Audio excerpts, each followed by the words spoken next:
Listen carefully. What I'm about to tell you is not motivation. It's not therapy.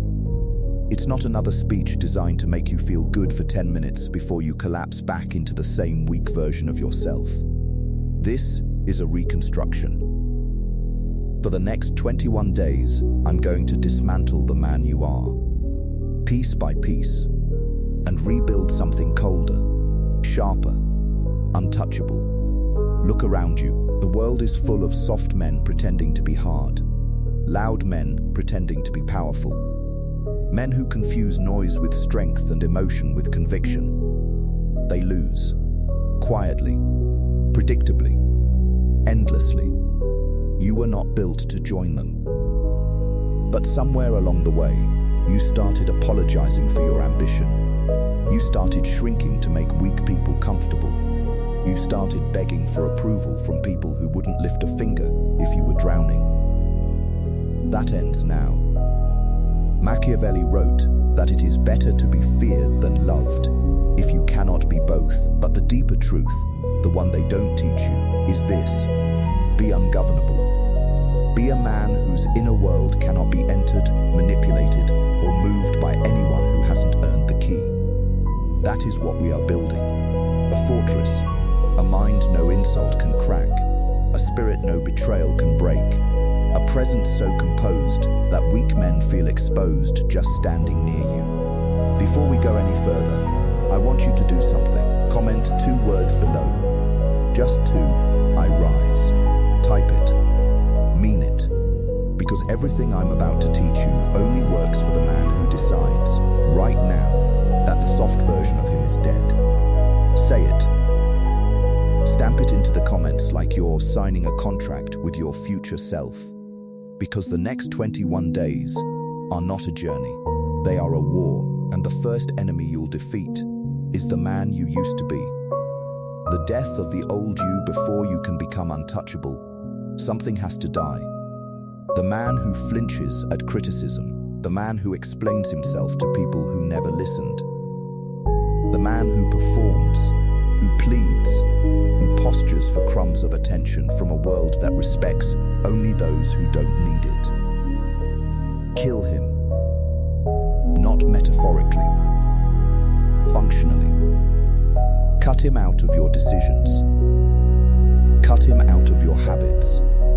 Cut him out of the way you walk into a room. Most men spend their entire lives carrying the corpse of who they used to be. They drag it everywhere, into every relationship, every opportunity, every silent moment alone. And they wonder why they feel heavy, why nothing changes, why the same wounds keep bleeding. Machiavelli understood something brutal. A prince who hesitates to destroy what threatens his power destroys himself instead. The same law applies to your mind. Every weak pattern you tolerate is a small betrayal of the man you're becoming. So look at him, the old you, honestly. The version that scrolls for hours instead of building. The version that talks more than he executes. The version that craves validation from people he doesn't even respect. The version that lets one cold text, one cruel word, one rejection unravel an entire week. He has to go. And here's the cold truth nobody tells you. Nobody is coming to bury him for you. Not your friends, not your family, not some future event that finally wakes you up. That's a fantasy weak men sell themselves so they can keep waiting. You bury him, today, quietly, without ceremony. You stop defending his habits. You stop laughing at his excuses. You stop introducing him to new people as if he's still you. From this moment forward, when an old craving rises, you say one thing inside your chest: that man is dead. I don't answer for him anymore. And I want you to mark this transformation. Comment it below, loud and clear. The old me is buried. Type it.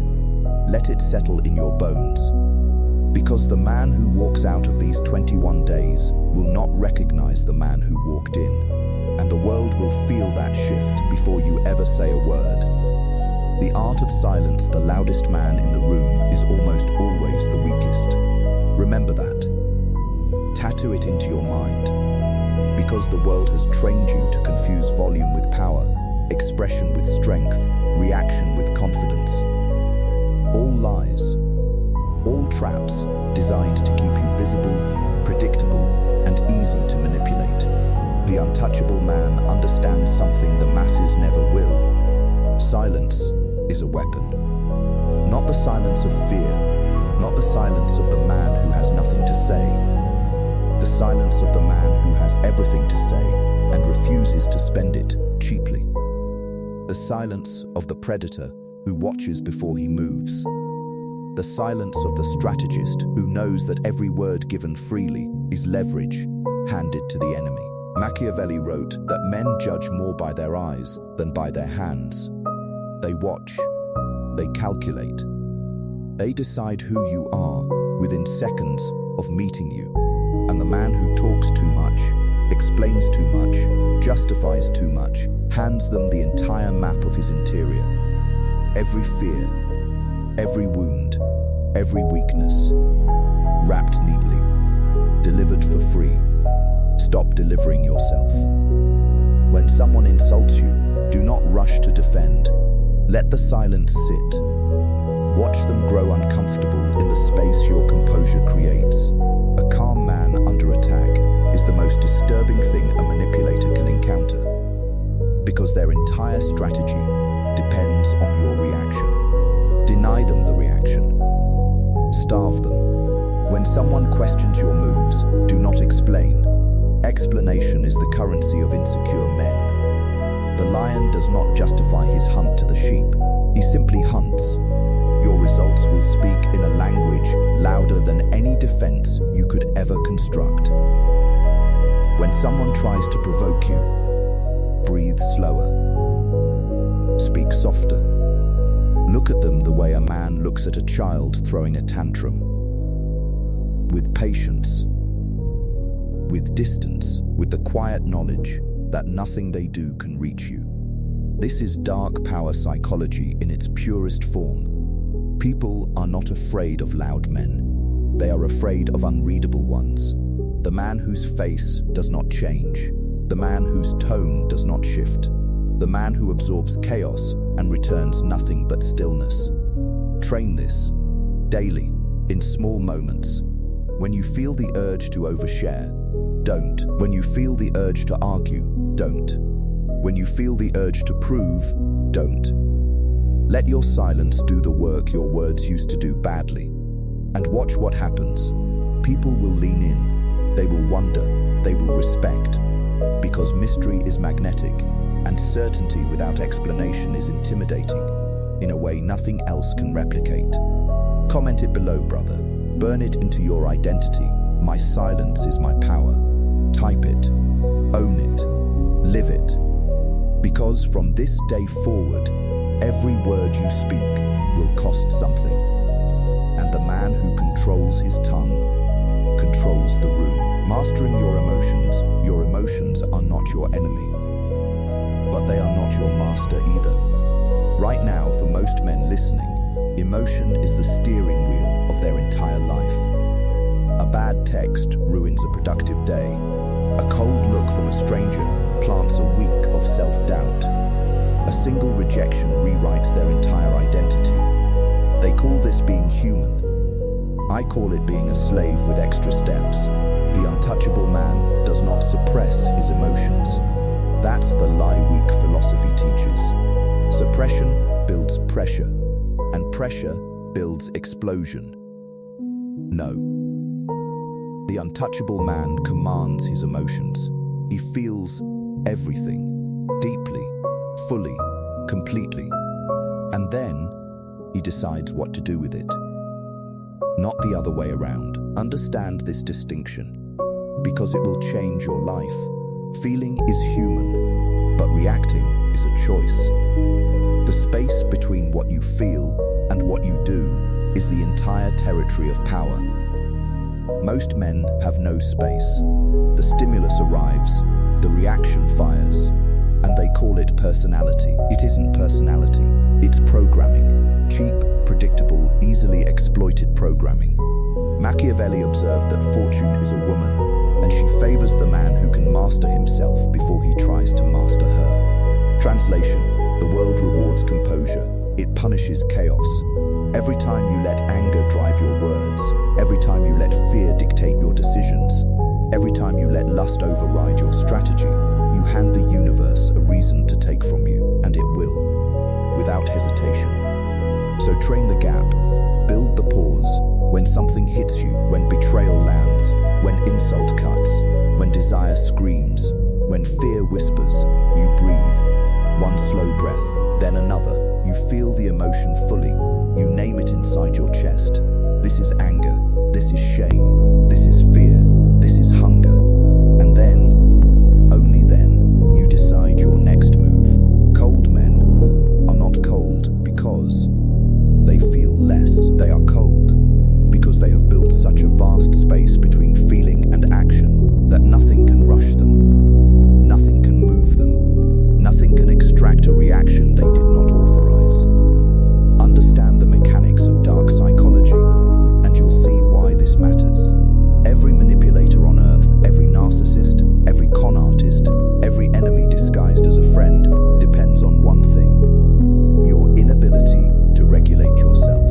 They poke, they provoke, they flatter, they withdraw, they create emotional storms inside you, and then steer the wreckage in their favor. The moment you become unmoved, they become powerless. Their entire toolkit dissolves against a man who does not flinch. So practice, daily, in the small things: the driver who cuts you off, the colleague who undermines you, the friend who tests your patience, the thought that tells you you're not enough. Each of these is a training ground. Each of these is a chance to widen the gap, to strengthen the muscle, to reinforce the truth that you, and only you, decide what gets a reaction from you. A man who cannot be provoked cannot be controlled. A man who cannot be controlled cannot be defeated. And a man who cannot be defeated has already won, long before the battle begins. This is the foundation of everything. Without this, the rest collapses. With this, you become the kind of presence that makes weak men nervous and strong men respectful. Simply by walking into a room, comment it now. With conviction, I own my mind. Type it, mean it, live by it. Because the man who masters his inner world has already conquered the outer one. The law of detachment, whatever you need too much, owns you. Read that again. Slowly. Let it cut. The job you cannot afford to lose. The woman you cannot imagine living without. The friend whose approval you keep chasing. The outcome you cannot release. Each of these is a leash, and every leash, no matter how golden, no matter how beautiful, is held by someone or something other than you. The untouchable man understands a brutal truth that the world spends billions trying to hide from you. Attachment is the original wound.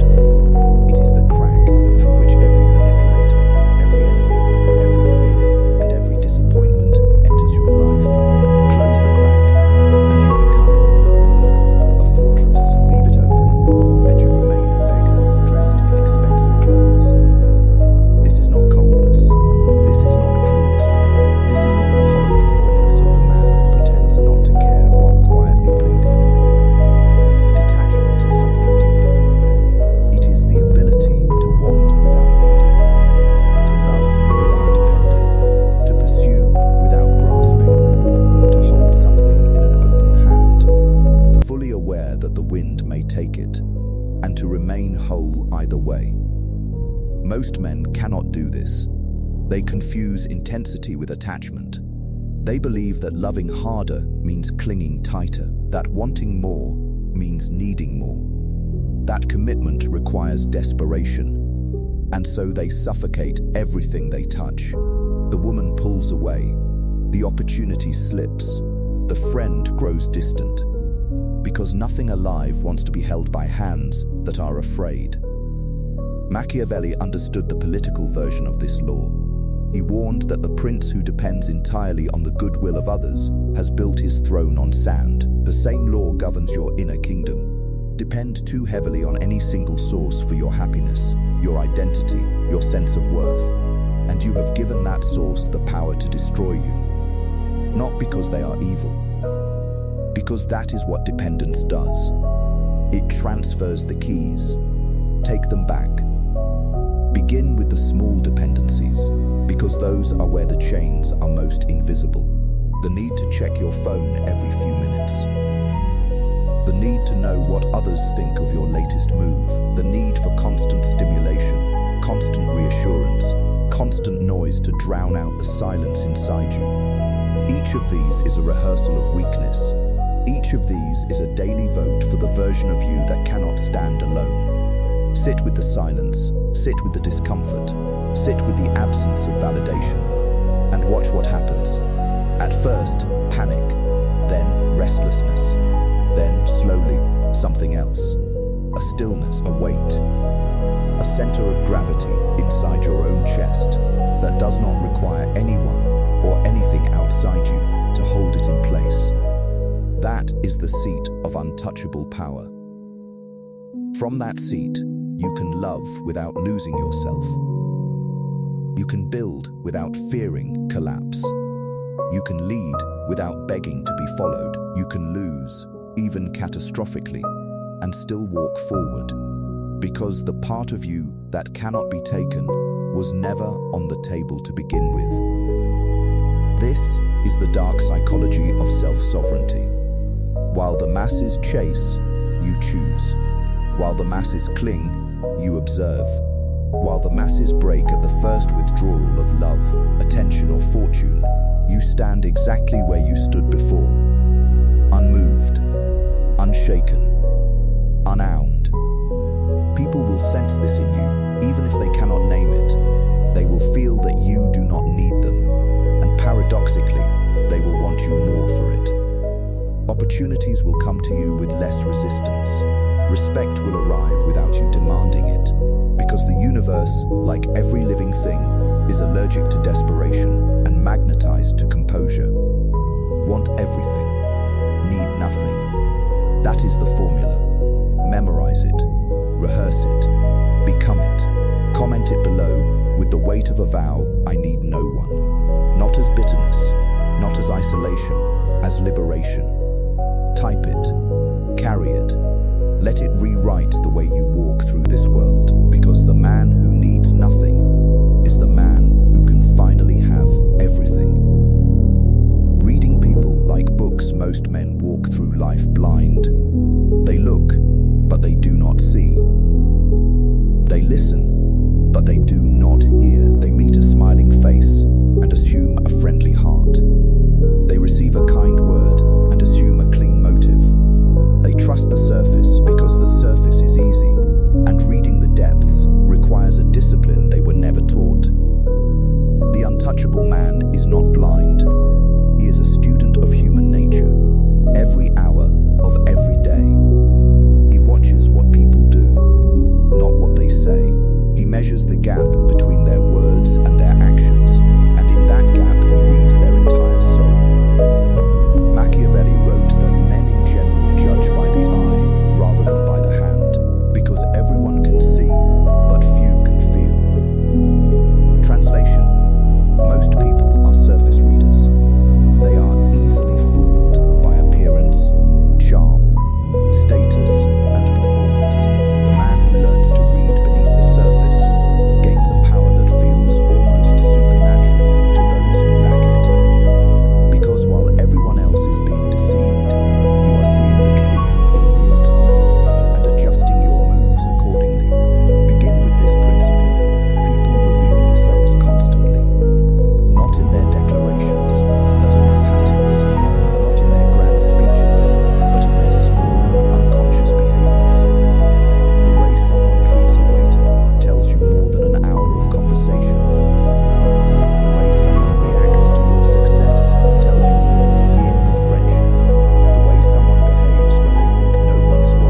micro-signals are the truth. Everything that follows is theater. Watch the patterns. One incident is data. Two incidents is a coincidence. Three incidents is a character. The man who lied to someone else will eventually lie to you. The woman who betrayed her last partner will eventually betray you. The friend who speaks viciously about absent people speaks viciously about you when you are absent. People do not change because you are special. They reveal who they are repeatedly, and most men refuse to see it because the truth would force them to act. See it. Act on it. Watch what people protect. Every human being has a hierarchy of priorities, and they will defend the top of that hierarchy fiercely while neglecting everything beneath it. Watch what someone protects when forced to choose. That is what they actually value, not what they claim, not what they post, what they protect under pressure. Watch what people attack. Insecure men attack the qualities they secretly fear they lack. Envious people attack the achievements they secretly wish were theirs. Wounded people attack the wounds they have not healed in themselves. When someone criticizes you, ask yourself, what does this attack reveal about them? Often more than it reveals about you. Listen for what is not said. The friend who celebrates your small wins but goes silent on your big ones. The partner who supports your struggles but resents your growth. The colleague who is generous with sympathy but stingy with respect. The silences are louder than the words, if you have the ears to hear them. And here is the dark psychology layer most men miss. The more dangerous a person is, the more disarming they appear. Real predators do not announce themselves with hostility. They announce themselves with charm, with flattery, with an unusual interest in your life that arrives before they have earned it, with agreements that come too quickly and accommodations that feel too smooth. Trust your instincts when something feels wrong, despite everything looking right. That sensation is 1,000 generations of human survival speaking through your bones. Honor it. Once you can read people, you stop reacting to them and start anticipating them. You see the betrayal forming before it lands. You see the manipulation being constructed before the trap closes. You see who is loyal not from their declarations, but from their consistency under stress. You move 3 steps ahead while everyone else is still trying to interpret step 1. This is not paranoia. Paranoia is fear without evidence. This is vigilance. Awareness without anxiety. Observation without obsession. The calm, quiet, ongoing study of the human animal as it actually behaves, not as it claims to behave. Master this, and you will never be ambushed by another human being for the rest of your life. Comment it now, with the steady weight of a man who has decided to see clearly. I see what others miss. Type it, burn it into your awareness. Because the man who reads the room owns the room. The weapon of discipline motivation is a liar. It shows up loud, promises the world, and disappears the moment things get hard. It is a tourist in your life, never a resident. And the man who builds his future on motivation is building a castle on the back of a wave. Discipline is something else entirely. Discipline does not ask how you feel. Discipline does not negotiate. Discipline does not require the sun to be shining, or your mood to be right, or the conditions to be perfect. Discipline shows up in the cold, in the dark, in the exhaustion, in the silence, when no one is watching and no one is clapping, and it does the work anyway. This is the dividing line between the men who become untouchable and the men who spend their lives almost making it. The ones who almost wrote the book, almost built the business, almost became the man they could see in the mirror of their imagination, almost is a graveyard, and motivation is the road that leads there. Machiavelli understood that fortune favors the bold, but boldness without discipline is just chaos in expensive clothing. The prince who acts decisively but cannot sustain his actions loses everything he gains. The same law governs your life. You can have explosive bursts of effort, dramatic transformations, 90-day sprints into the man you want to be. But if you cannot hold the line when the excitement fades, you will collapse back into the man you were, every single time. So stop chasing motivation. Stop waiting to feel ready. Stop hunting the perfect mindset, the perfect morning, the perfect circumstances. None of that is coming. And if it did come, it would not be enough. Build the system instead. Decide what the untouchable version of you does every single day, and then do those things regardless of how you feel. Train when you are tired. Read when you are bored. Work when you are uninspired. Hold the standard when no one is checking. The standard is the man. The man is the standard. They are inseparable. Here is the cold psychology of it. Every time you do what you said you would do despite not feeling like it, you cast a vote for a new identity. You tell the deepest part of yourself, I am the kind of man who keeps his word to himself. And every time you break that word, you cast a vote for the old identity. You tell yourself, I am the kind of man whose promises mean nothing, even to me. These votes accumulate. They become character. Character becomes destiny. There is no escape from this math. Most men lose this war in private, in moments no one will ever see.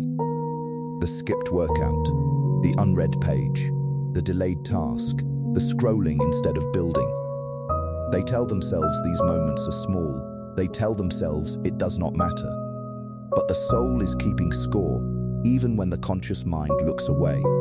And the man who loses to himself in private cannot win against the world in public. It is impossible. The cracks always show. Discipline is also self-respect made visible. When you do what you said you would do, you build a relationship with yourself that no external force can shake. You begin to trust your own word. You begin to believe in your own promises. And once you believe yourself, the opinions of others lose their grip on you, because you have become your own primary source of validation. This is the foundation of the untouchable man. Not raw talent, not luck, not connections. Discipline. Daily, unglamorous, often invisible, brutally consistent discipline. The kind that builds itself, brick by brick, in the moments no one is filming. Make discipline your religion. Treat your standards as sacred. Refuse to negotiate with the weaker version of yourself who will appear every single day with a new excuse. Smile at him, acknowledge him, and then walk past him toward the work. Comment it now, with the iron of a man who has chosen his path. Discipline is my identity. Type it. Live it. Defend it. Because feelings build nothing that lasts. Discipline builds empires. Strategic ruthlessness, kindness without strength, is weakness wearing a costume. Hear that carefully. I am not telling you to be cruel. Cruelty is a sickness, the mark of small men who confuse harm with power. I am telling you something far more important. I am telling you that your kindness must be a choice, not a default. A weapon you can sheath, not a chain you cannot remove. Because kindness given to the wrong people, at the wrong time, in the wrong amounts, is not virtue.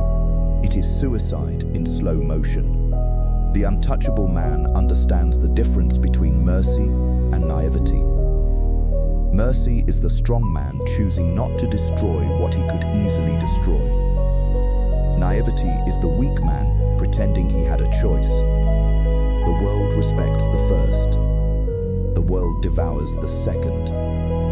Every single time. Machiavelli wrote that a man who wishes to act entirely up to his professions of virtue soon meets with what destroys him among so many who are not virtuous. Translation: the world is not a moral classroom. It is a marketplace of motives. And the man who refuses to recognize that reality becomes prey to the men who have already accepted it. So train yourself in strategic ruthlessness, not cruelty toward the innocent, ruthlessness toward what threatens your peace, your purpose, and your future. Cut people who drain you, even if they have history. History is not a contract. Loyalty to the past is not loyalty to your potential. Walk away from situations that disrespect you, even when walking away costs you. The price of staying is always higher. Stop forgiving patterns. Forgive a moment, perhaps. Forgive a single mistake, perhaps. But when someone shows you who they are repeatedly, your forgiveness becomes their permission slip.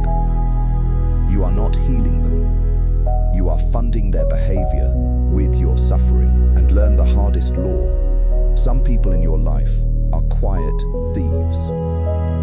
They steal your energy, your attention, your time, your confidence, your future. They do it slowly, with smiles, while calling you brother, friend, family. The untouchable man notices the theft, and he ends it without explanation. Because explanation is what you owe people who deserve your presence. Removal is what you owe people who do not. This is not coldness.